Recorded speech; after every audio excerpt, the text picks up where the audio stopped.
Welcome to the Harbingers magazine. My name is Mikołaj Tran. I'm here today with Zosia Dudzic, and we are connected with some special guests. Zosia, you can introduce. Yes, so we have a British film professor, Nicholas Vangus. Hello, how do you do? Alongside with American young actor Jamie Lapel. That's right. Hi, everyone. As well as Polish documentalist Marek Bobiński. Hello, everybody. And with German playwright Hans Kluche. It is very nice to be here. Thank you. So actually, we have tricked you a little, and it's one person, Maciej Nawrocki, who's a actor, voice actor, amazing voice actor, as you could tell. And so could you tell us, does it come naturally to you, or do you have to first imagine the person and what do they look like? Or That's actually a very cool question. I hope it didn't sound super cheesy, but we did what we did our best. And so the it's a difficult thing in a way that I have no idea how it happens actually. Even right now, I don't really know what accent I'm saying and what do I do, and how do I talk. So it's very liquid, as in it gets from right to left. But it's a very cool way to do it, and it's the most organic, I think. I have a best friend who also is very good with voices. Who's very good with voices, better than me, and he always used to say that he just somehow it just talks itself through him. Mm-hmm. So that's the way he does it. And personally, I like to figure out something out. Mm-hmm. And does the accent ever slip out? They were just talking with somebody, and then suddenly you just change your voice. Yeah, very often. I mean, but it's not that I'm crazy. Absolutely, it's because that I practice voices regularly, and I do many of them. So just sometimes it gets confused, basically. Mm-hmm. And could you tell us about practicing your voice? How does it look like? Mikołaj, so I have a how do you call that on your phone, that like a reminder, right? So I have a reminder on my phone that says read English every day. And I've been doing that out loud for over 10 years, I think. So I read books out loud in my house by myself, and so I practice the pronunciations because I figured that if I don't live in an English-speaking country, so what do I lack? I lack, the everyday opportunities to use it. So if I try to imitate what they do, what people in an English-speaking country do, so they basically use the English language every day. If I try to imitate that by reading books, because I don't have, it's impossible for me to talk in English with people on the street, but I can read books out loud. So every day I read them, and then I listen to it, and I try to figure out the differences between me and others, and then try to polish them. That's the way I do it. Mm.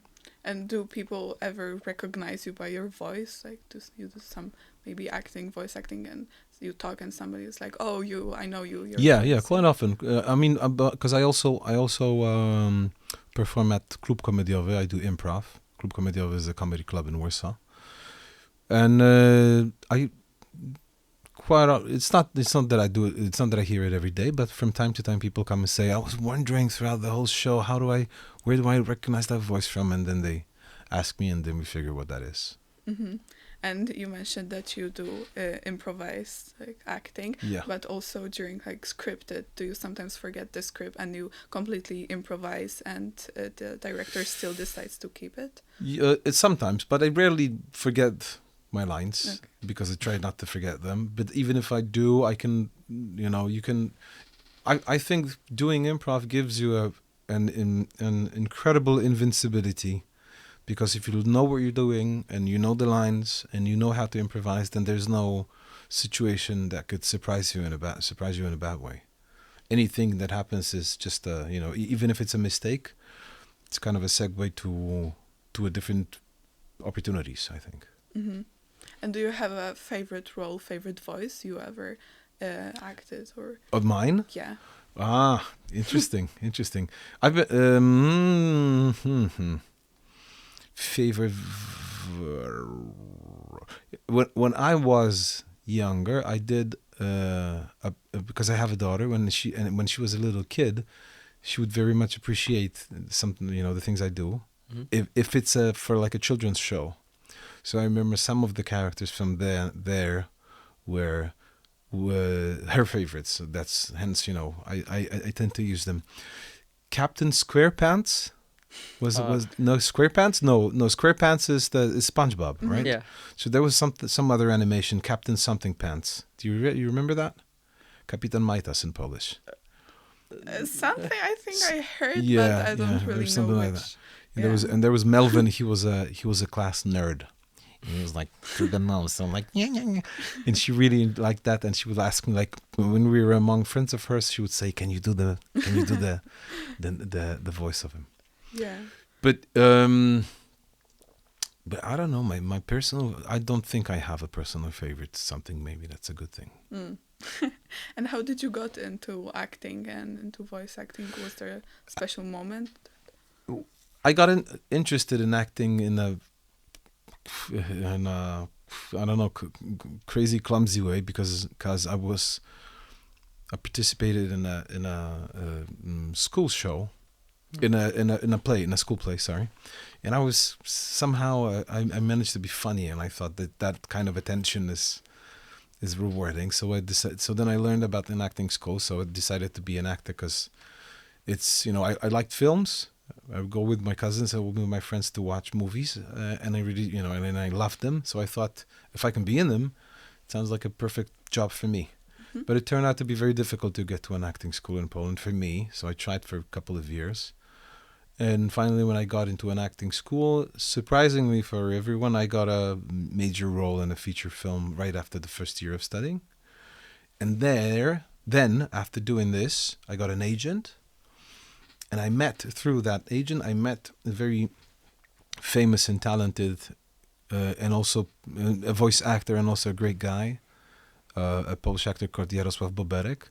And he introduced me to some studios. He said, "You're a cool guy. I can introduce you to, wherever I go, I take you with me." And he just tell the people over there, "This is Maciek, make him a demo."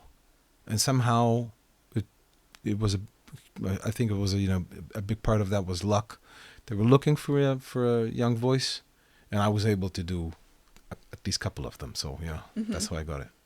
And do you maybe prefer voice acting over acting, or is it not really? Sometimes it's difficult to say because when you do voice acting for a video game, for example, then you don't care at all about other stuff than just the way you're gonna say it, and that's it's pretty cool because there's only you in the studio, like here we are with microphones, so you don't have to care about the camera, don't have to care about the walking or other people in a way that would be too much. But if you go, if you try to be like a darker person, it's more cartoonish in that way, and that gives and that resembles more play than work, playing than working. Yeah. So is there any project that you're especially proud of, you heard it and you were like, wow, I did a really good job? Well, one thing, the biggest one so far was a Polish game called Thaumaturge, and it's a game that takes place in early 20th century. I think it's 1905, and it takes place in Warsaw. And I was cast as a lead character in it. And so I was the creator of the character. So I was the first guy to give voice to it. So we had to figure out a way to sound like a little bit of like an aristocracy of some like pre-war, between 18th century and early 19 on the verge of 19th and 20th century. So he needed to be a little, posh. Yeah. But also looking down at people quite often. So he would make, he would be falsely stunned or falsely interested. And so he was Polish, so it didn't require any of the pretending of a British person in any way. So we could make some, so it could sound more Polish, as in what I'm saying. So that guy was not named. So he would say, "Hello, my name is Viktor Szulski, and I have a rare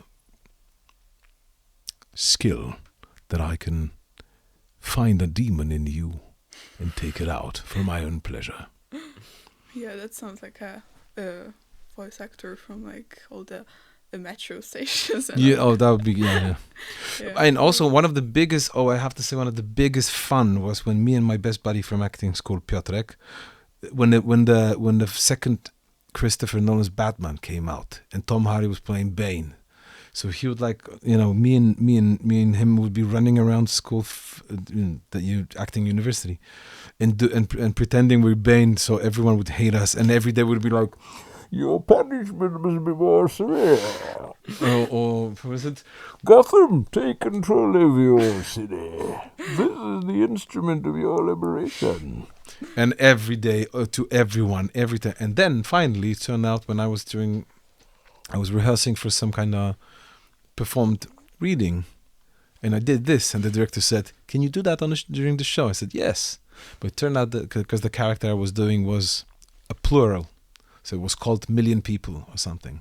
So it turned out that if you do like this with a little bit of echo or something, it sounded like, something artificial. Yeah, so is there, because, well, you mentioned so far like male voices, so of course it's very impressive, but has there ever been a situation that you were asked to do some voiceover for a very different, like for a little girl or a boy, and you have to sound completely different? It is cartoonish in that way. So, I mean, as in if it's supposed to be a little bit, you can pretend it, but it's never going to be a neutral, I think. Mm-hmm. But I think sometimes if you pretend something, or if you voice some characters, sometimes the intention is giving, not the sound, but the intention. So I have a feeling, for example, that if you want to sound like a mother, that it needs to be calming. It doesn't matter if it's and if you tell a story, and then my mom, I was really, really sad, and then my mom said, "You know what? You're gonna figure that out yourself." That sounds like a mother. You know what I mean? Without feminizing the voice, I think. So how does a day in studio look like for you? Like? I do different voiceovers. So I do the voiceovers for commercials. So I was the voice of a chain store, discount store. So the voice of Tesco. So Tesco in Great Britain is Tesco. Every little helps. So my Polish was Tesco, dla ciebie, dla rodziny. And I was doing the voiceovers, telling people about the products, basically. Mm-hmm. If you do cartoons, you go to a different studio and there's a TV there and you see the show. Do you guys know Bojack Horseman on Netflix? Oh yes, I saw that you played. Yes, I'm the voice of Todd in Polish version. So they're playing the bits of the show where you in it, and then you just perform. If you're reading, yesterday I was reading a audio guide for a museum, for a Royal Łazienki museum in Poland, for some kind of new upcoming exhibition. So I just sit there. I have a tablet like that, and then I swipe through the text, and it's like 18 pages of just descriptions of parts of the exhibition. So you just sit and you read. Yep. But with some like more emotional, bigger projects, how do you deal with the emotion? Because some maybe scenes with anger or sadness, does that stay with you, or do you like separate it completely? You got to learn to deal with your emotions. Sorry, it sounded like like some kind of army person. But that's the only way. I mean, no one is going to teach you. I mean, maybe someone, I don't know, but I never met anyone who teaches you how to get out of the emotions. They rather teach you how to get into them, and it's your own business. But well, after few years of experience, basically you know the difference between it's exactly like you said. It's only about the emotions. You don't confuse realities. But sometimes you get hyped up or something. Mm-hmm. So you have to learn how to, relax or get down from it. But not every time it's super easy. Sometimes it's difficult. Sometimes it's, you carry it with you. So would you say that this is the most challenging part of the job, or is there? No, I think the most challenging job of being an actor is the difficulty, is the structure of the business. Because I'm not hired anywhere. I'm not I'm a member of house team at Club Comediare, but I don't have a steady role in a regular role in the series, or I don't work for any particular theater all the time only. So you jump from a job to job, from a gig to a gig, and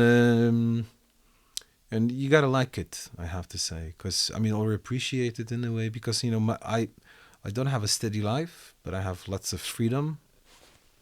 So there are moments you value that more than this, or the other way. But it's a choice. It's more of a life choice. It's difficult because sometimes you're unemployed, but then when you're unemployed, you fool around for money, right? So in a way, in a way it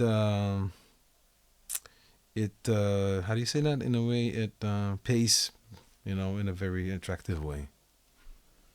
Okay, so what do you think, like, because we're talking mostly about voice acting, Yep. and about just acting, like, how is it for you? Is it more difficult?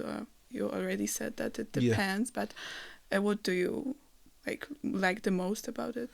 It's a good question. So for anyone who would like to do this in the future, or thinking of it, so about becoming an actress, becoming an actor or a voice actor, actually I can say that from my point of view, there's a huge difference between what you see and what you do, right? So an audience see an actor performing, but what the actor is actually doing, the profession looks completely different than what we see, what we perceive. So acting on a film set is mostly waiting. Then when you cut it in, it's action and it resembles life. But on a film set, it's lots and lots of waiting and lots of repetitions, and plenty of people who don't really pay attention to you because they have other stuff to do. So you sit there with just being in in that situation, but witnessing plenty of people working, and then they call you in, so you have to then shortly pretend what you're doing or play the scene, right? So it looks realistic, and then you wait again, then you make another one. So it has nothing to do with what you see on the script. So you got to like that. You have to enjoy the I don't want to sound that like saying that you got to enjoy the process, but because it's not about that. It's the profession rather than the process. So coming back to the voice acting, that's super easy. As in, you learn how to do it. You don't have to learn it again when you go to the studio. So when they ask you, could you say, how'd you like them apples? And you just come in with all the skills you already have. It's rarely is going to be some kind of a challenge for you. And it's very hygienic in a way that you come into the studio, they call you come into the studio, you do your job a couple of times because they need, maybe they need to edit or something, and then you just leave. The project is no longer yours. So that's an interesting thing for a voice actor. That you can get plenty of jobs like that during the day, but you don't get involved in any of it, actually. If it's mostly if it's commercials, right? Because if you're doing an audiobook, so it's going to be more hours for it. But physically what you're going to be doing is going to be sitting in a comfortable chair with a cup of tea or a glass of water, reading a book. That's the profession, right? You get into it, but that's what you're actually doing. In theater, people come and watch a show and they get, interested in it, or maybe some, emotional about what they're seeing. But the people who do that, people who come to the office in a way, it's a building, so you got to be there every day. The rehearsals are in the morning and in the evening with a hole in the middle. Maybe 2 hours of a break or something, or 3 hours of a break, or 4. So you don't have much time, and you spend most of the time in that building. So it's that is something. When you think of the profession, of being an actor, we mostly we think about the other stuff, not the the background, how they actually looks. Hmm. If it's not that efficient, then don't you think that AI would replace your job as a voice Yeah. actor? I have no idea because it's on its way to do it actually, but I don't. Well, I I have a feeling like the artificial voices are very good at doing. Are very useful when it's nothing. When it's kind of like a random thing. If you need something to just be read, like like information on subway, Hmm. doesn't require a person to do it. If someone really wants it to be cheaper, then they can do it with AI. I don't think everyone wants things to be cheaper only. I mean, for example, a voice in metro, right? Subway station. So maybe they want to cut costs and make it cheaper, but also at the same time, they are a city. So maybe they want to hire the people who live in that city, because I suppose not everyone is so, that only interested in costs and efficiency, Hmm. financial efficiency. I know people from advertising would be, and others, if you spend a lot, you want to, cut costs. But I don't think everyone everywhere wants to. I mean, you know what I mean? When Hmm. you listen to a book, you don't necessarily want it to be read naturally, human-like. You want it to be, interesting. Hmm. So I think AI would have difficulties with it. To me, I mean, it's just my opinion. As in, if I'm on a phone with someone, would I rather have a conversation with my friend or with a friend-like app? Mhm. It could be super realistic, could be perfect in a way, but it's not the same thing. That's what I think that's what I'm trying to say. Yeah. The problem with films, I don't think they're gonna. AI is going to replace actors in films because people also like actors not only for other reasons. You cannot really have an interview with an AI actor. I mean, it's going to be silly in a way. Hmm. Maybe in 30 years when people forget, we get used to some TV shows created by AI. But also people want to have actors and want to read about them, want to see interviews, want to gossip, and you can't do that with a fake actor. Yeah, it doesn't like correctly show the emotions, and it's also all about the details. That's Yeah, but you can enjoy it. But then if you think about it yourself, if you enjoy something really, really much, and you see that film was super cool, your interest in that goes beyond just watching.